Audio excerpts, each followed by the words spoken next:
ఇప్పుడే అయిపోలేదు, ఇంకా చాలా ఉంది. ఎట్లున్న జీవితం ఎట్లయిపోయింది. అసలు మనం చేస్తున్నది ఎంతవరకు కరెక్టో నాకైతే అర్థమవుతలే. వాళ్ళు తప్పు చేసిండ్రు, మనం శిక్షిస్తున్నాం.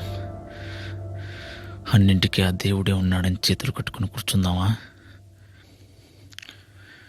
నా అనుకున్న వాళ్ళు మనతో లేకుంటే ఎంత బాధగా ఉంటుందో, అలాంటి బాధను మనకు పరిచయం చేసిన ఆ రాక్షసుల్ని విడిచిపెడదామా? చెప్పు.